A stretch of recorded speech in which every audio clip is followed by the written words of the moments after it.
আজকের আলোচনা শুরু হচ্ছে পরকালের বিশ্বাসের কথা নিয়ে। পরকাল বলা হয় মৃত্যুর পরে যে জীবনটা, সেটাই হচ্ছে পরকাল। মানুষ যখন মারা যায় তখন বলা হয় যে লোকটি ইন্তেকাল করেছেন। ইন্তেকাল আরবি শব্দ, মুনতাকিল হওয়া, ট্রান্সফার হওয়া। আমরা একটা জগতে ছিলাম, আর একটা জগতে এসেছি, এবং এখান থেকে আমরা আর একটা জগতে ফিরে যাব। যেখানে আমরা ছিলাম ওই জায়গার কোনো কাইফিয়াত আমাদের মনে নাই। ওইটার নাম হচ্ছে আলমে আরওয়াহ। বলুন তো ওইটার নাম কি? আলমে আরওয়াহ, রুহের জগৎ। রুহের জগৎ থেকে আমরা এসেছি আলমে আসবাবে, বস্তু জগতে এসেছি।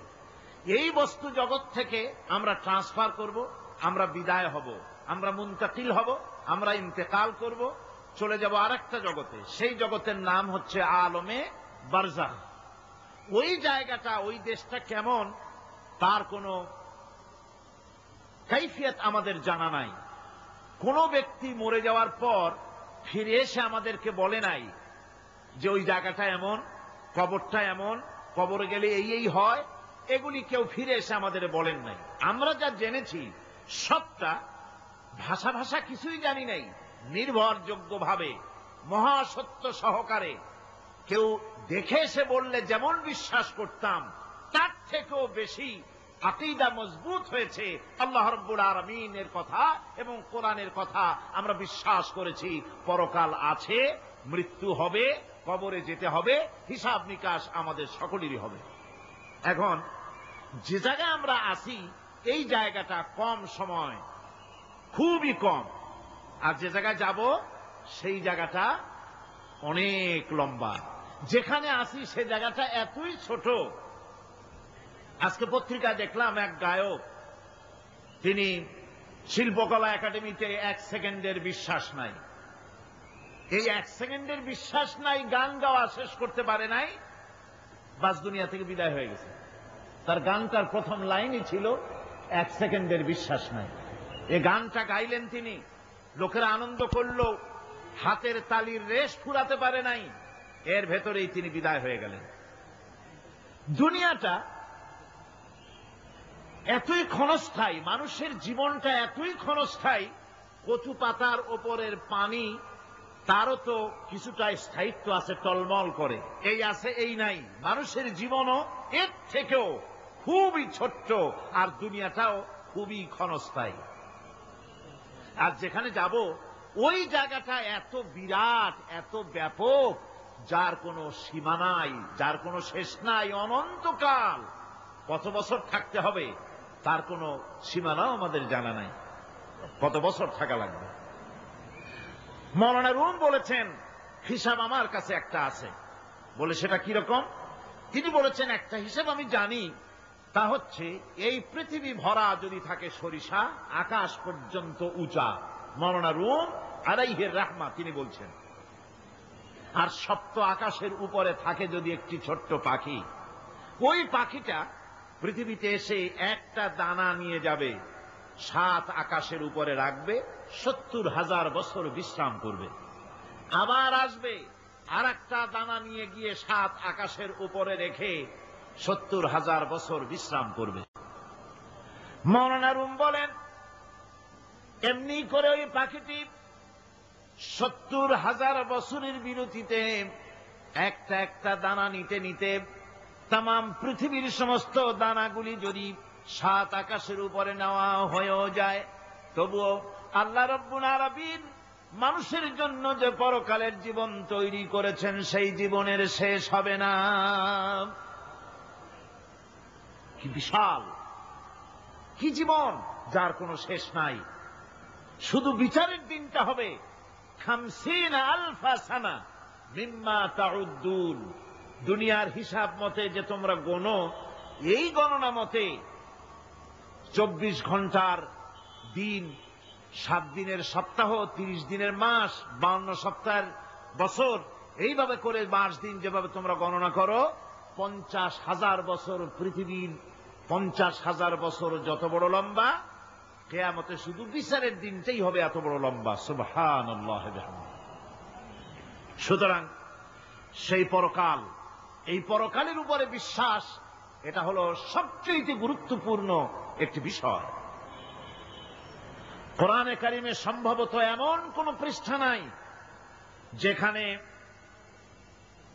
সরাসরি অথবা আকারে ইঙ্গিতে পরকালের কোনো কথা বলা হয় নাই। সম্ভবত কোরআনে কারিমের এমন কোন পৃষ্ঠা নাই। কোরআনে কারিমের ভেতরে মওত, হাসর, জাহান্নাম, জান্নাত,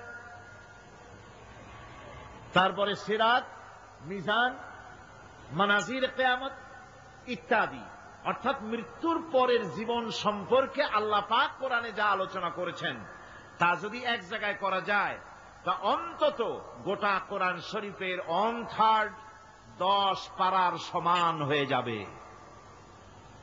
এখন চিন্তা করেন বিষয়টা কতই গুরুত্বপূর্ণ, যার জন্য কোরআনে কারিমে এতটা বিরাট, কোরআনের 1/3 আল্লাহ পাক পরকাল সম্পর্কে আলোচনা করেছেন। খুবই গুরুত্বপূর্ণ বিষয়। এই পরকালের উপরে যারা ঈমান আনবে না, পরকালকে যারা বিশ্বাস করবে না, তাদের সম্পর্কে আল্লাহ পাক বলছেন, والذين كذبوا بآياتنا ولقاء الآخرة حبطت أعمالهم। পরকালকে যারা বিশ্বাস করবে না, আখিরাতের দিনের পরে যাদের ঈমান থাকবে না, যারা বিশ্বাস করবে না, তাদের জীবনের সমস্ত ভালো কাজগুলি আল্লাহ রাব্বুল আলামিন বরবাদ করে দিবেন। তাদের জীবনের কোনো কাজের কোনো মূল্য নাই, সমস্ত কাজগুলি নিষ্ফল, বেকার, যারা নাকি পরকালকে বিশ্বাস করবে না। পরকালের বিশ্বাসটাই হচ্ছে মানুষের জীবনের সবচাইতে নৈতিকতার মূল ভিত্তি। একটা মানুষের চরিত্র ভালো হওয়ার জন্য পরকালের বিশ্বাসটা সবচেয়ে বড় জিনিস। মানুষ ভালো মন্দ, পরকালের দরকারটা কি? প্রশ্ন উঠতে পারে, পরকালটা না হলে কি হইতো? পরকালটা এই জন্য হবে, এই জন্য দরকার যে পৃথিবীতে মানুষ অনেক ভালো কাজ করে, আবার অনেক খারাপ কাজও করে, দুরকমই করে। যত ভালো কাজ করে এই ভালো কাজের পুরস্কার পৃথিবীতে দেওয়া সম্ভব নয়। একটা মানুষ এত ভালো কাজ করলো, নামাজ পড়লো, রোজা রাখলো, হজ করলো, যাকাত দিল, তারপরে আল্লাহর দ্বীন প্রতিষ্ঠার জন্য কষ্ট করলো, জেল খাটলো, জরিমানা দিল, ফাঁসির মঞ্চে চড়লো, তার এত ভালো কাজের পুরস্কার এই পৃথিবীতে দেওয়া সম্ভব নয়। এজন্য এমন একটা সময় দরকার যেখানে এগুলির এই বিরাট একটা লম্বা সময় তাকে পুরস্কার দেওয়া যায়, সেজন্য পরকালের প্রয়োজন। আবার পৃথিবীতে এমন বহু লোক আছে যারা এত অন্যায় করে যে অন্যায়ের শাস্তি পৃথিবীতে এই সীমিত সময় দেওয়া সম্ভব নয়। যেমন দৃষ্টান্ত দিতে গিয়ে আমি বলি যে একটা মানুষ যদি একটা মানুষকে হত্যা করে, তাহলে আপনি তাকে ওই একটা হত্যার বিনিময়ে তাকেও আপনি হত্যা করলেন, তাকেও ফাঁসি দিয়ে দিলেন। কিন্তু একটা মানুষ যদি লক্ষ লক্ষ মানুষ হত্যার কারণ হয়, একটা মানুষ যদি অনেকগুলি মানুষ মারে, তাহলে অনেকগুলি মানুষ মারার শাস্তি তো একটা জীবনের উপরে আপনি দিতে পারেন না। তাকে তো, তার জীবন তো একটাই, তার জীবন কয়টা? একটা গুলি করলেন, ফাঁসি দিয়ে দিলেন, তার একটা জীবন গেল। কিন্তু সে তো মেরেছে অনেক, তার কারণে তো লক্ষ লক্ষ মরছে। কাজেই এই শাস্তি পৃথিবীতে দেওয়া সম্ভব নয় বলে এমন একটা জায়গা দরকার যেখানে এই ধরনের বড় রকমের শাস্তি, দীর্ঘমেয়াদী শাস্তি দেওয়া যায়, শরীরটাও সেরকমের বানানো যায়, এই ধরনের করে একটি জায়গা দরকার। সেই জায়গার নাম হচ্ছে পরকাল, সেই জায়গাটার নাম হচ্ছে আখিরাত। এজন্য কমন সেন্সের, সাধারণ জ্ঞানের দাবিও পরকাল প্রয়োজন। আর পরকালের ভিত্তিতেই মানুষের চরিত্র গঠন হতে পারে। মনে করেন একজন অফিসার, তিনি জানেন তাকে দেখার কেউ নাই, তার যা খুশি তিনি তা করতে পারেন, তার পেছনে কোনো গোয়েন্দা বিভাগের লোক লাগানো নাই।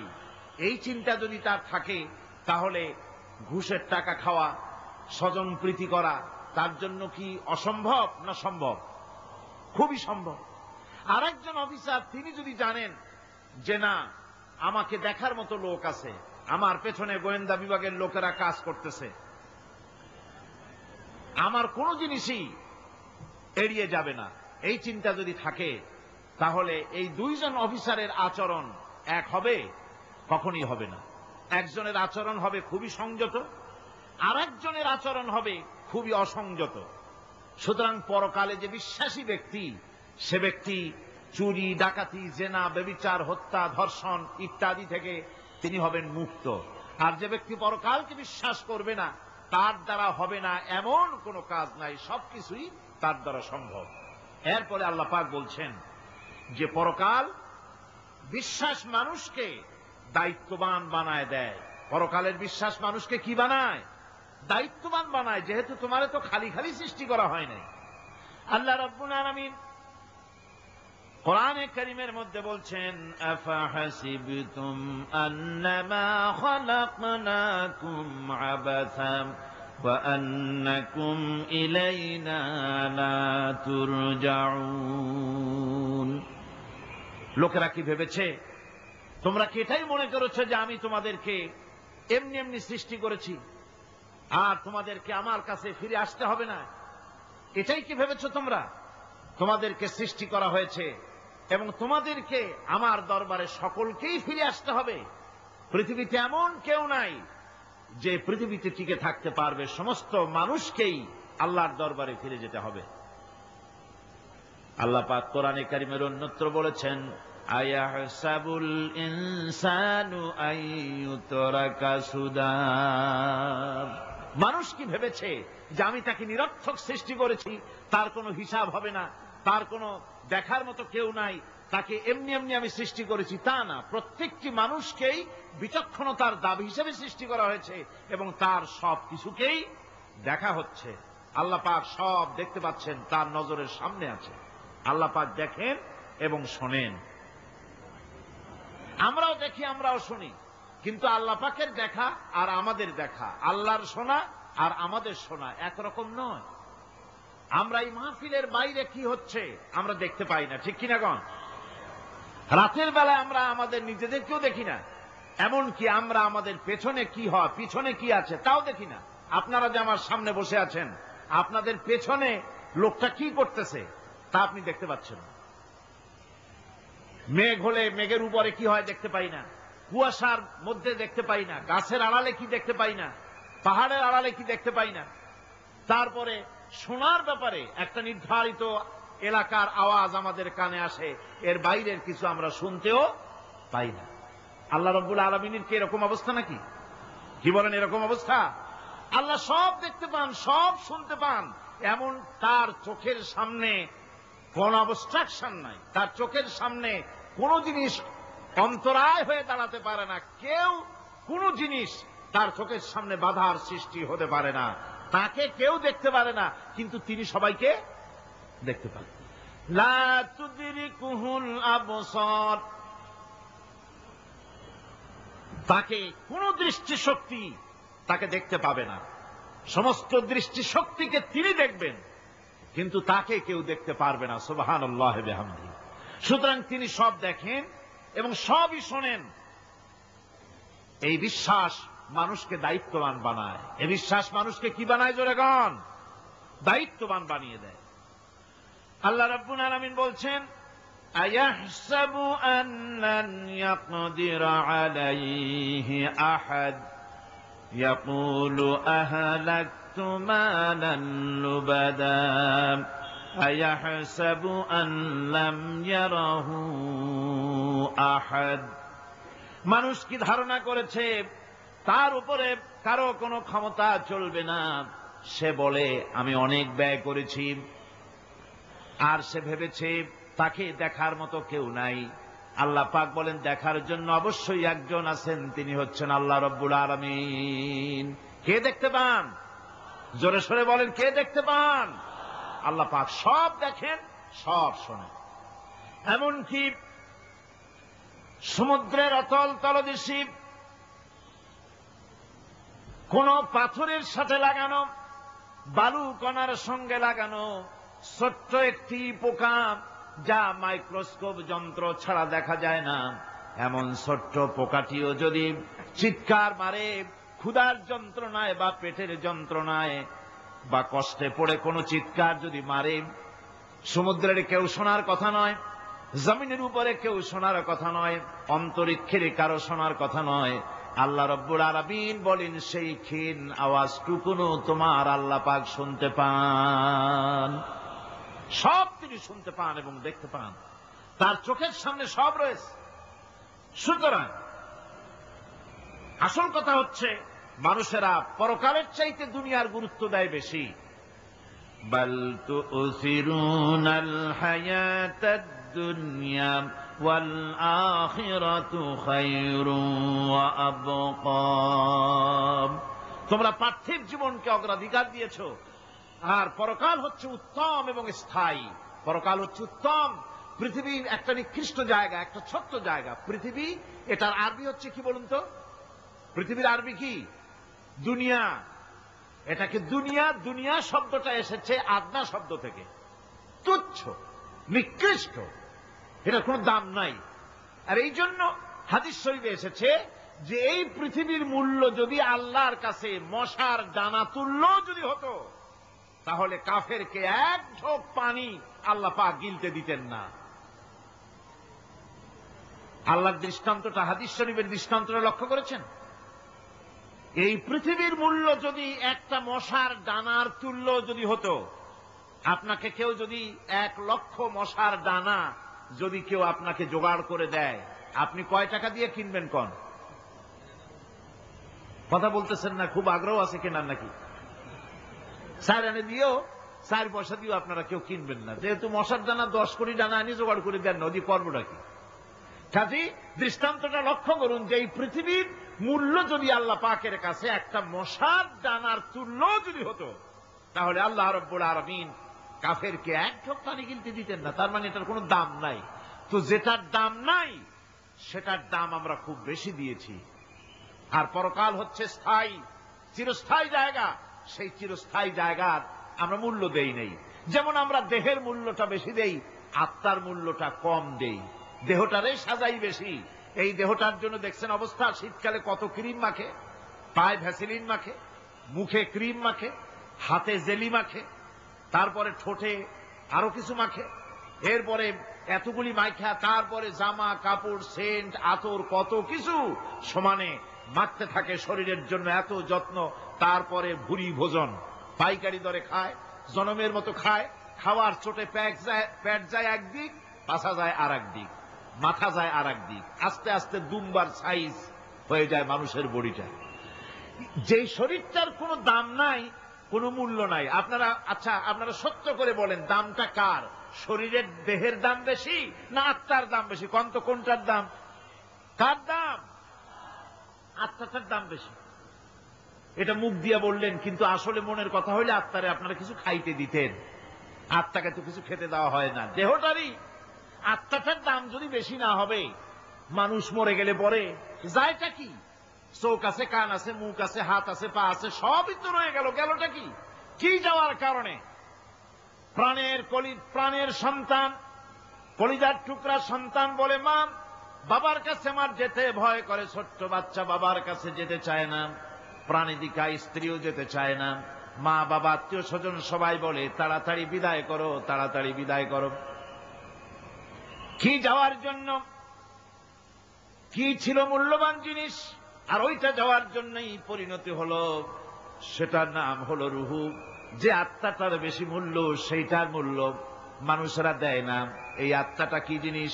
আল্লাহ পাক নবীর কাছে প্রশ্ন করা হয়েছে রুহ সম্পর্কে, আল্লাহ তার জবাব দিয়েছেন, ওয়াইয়াসআলুনাকা আনির রূহ কুলির রূহু মিন আমরি রাব্বি।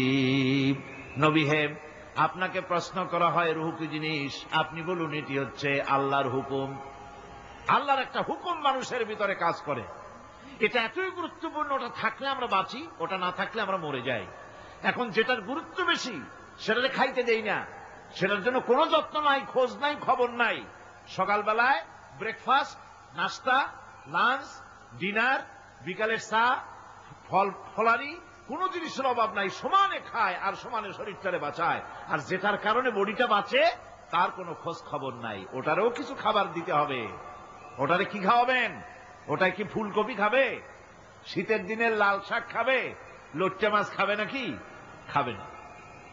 রূপচান্দাও খাবে না। শীতকালের ভাপা পিঠাও না, ধুপি পিঠা কি কন আপনারা, এগুলোও খাবে না। সুতরাং এই যে শরীর, আপনার আত্মাটা, ওরে খাইতে দিবেন কি? ও কচু খায় না, মূলাও খায় না, দুধও খায় না, পনিরও খায় না, ঘিও খায় না, মাছ গোশতও খায় না। যেহেতু এই আত্মাটা এসেছে রুহের জগৎ থেকে, তাই ওর খাদ্য এই পৃথিবীতে বানানো হয় নাই। দেহ তৈরি হয়েছে মাটি থেকে, মাটির উপাদান দিয়ে, সেজন্য তার খাদ্য বানানো হয়েছে মাটির উপাদান দিয়ে। আর আত্মা যেহেতু এসেছে আল্লাহর কাছের থেকে, রুহের জগৎ থেকে, সেজন্য আল্লাহ রাব্বুল আলামিন আত্মার খাদ্য পাঠিয়েছেন লৌহ মাহফুজ থেকে। খাদ্যের নাম হচ্ছে তেলাওয়াতে কোরআন। তেলাওয়াতে কোরআন। কোরআনে কারীম তেলাওয়াতে আত্মার সমৃদ্ধি হতো। কোরআনে কারীমের তেলাওয়াত, অনুধাবন, এর দ্বারা আত্মার সমৃদ্ধি হতো। যেহেতু কোরআন হচ্ছে রুহের খোরাক, সেই খোরাক দেওয়া হচ্ছে না তাকে। কাজে আমি বলতেছিলাম যে যে জিনিসের মূল্য বেশি আমরা তার মূল্য দিতে জানি না, যেটার মূল্য কম সেটার মূল্য দেই বেশি। অনুরূপ ভাবে এই পৃথিবীর কোন দাম নেই, আল্লাহ পাক বলছেন, সেই জিনিসটার মূল্য আমরা বেশি দিলাম, আর পরকালের চিন্তা আমাদের দিল থেকে উবে গেল। এই জন্য আল্লাহ রাব্বুল আলামিন বলেন, ইন্নাল্লাযীনা লা ইউমিনুনা বিল আখিরাতি যায়্যান্না লাহুম আ'মালাহুম ফাহুম ইয়ামাহুন। যারা পরকালের প্রতি ঈমান আনে না, পরকালকে যারা বিশ্বাস করে না, তাদের ক্রিয়াকাণ্ডকে তাদের কাছে চিত্তাকর্ষক বানায় দেওয়া হয়। আর এভাবে তারা পথভ্রষ্ট হয়ে যায়। দুনিয়া তাদের কাছে বেশি মজা লাগে, দুনিয়াটা বেশি ভালো লাগে। কয় হুজুর, তাফসীরের মাহফিল ভালো লাগে, আবার যখন কীর্তন শুনতে যাই, সিনেমা দেখতে যাই, তাও খারাপ লাগে না, তাও ভালো লাগে। মিলাদ শরীফও ভালো লাগে, কীর্তনও ভালো লাগে, ওয়াজ মাহফিলও ভালো লাগে, গানও ভালো লাগে, সিনেমাও ভালো লাগে। এই যে দুই জিনিস ভালো লাগে, এটা হলো মুনাফিকি রোগ। এটা কি রোগ বলেন না সবাই? এটা কি রোগ? মুনাফিকি রোগ। ঈমানের স্বাদ যখন নষ্ট হয়, তখন এই অবস্থার সৃষ্টি হয়। বিষাক্ত সাপ যখন মানুষকে দংশন করে, রাতের অন্ধকারে বিষাক্ত সাপে মানুষকে দংশন করেছে, ওঝা আনা হলো। ওঝা এসে সর্বপ্রথম টেস্ট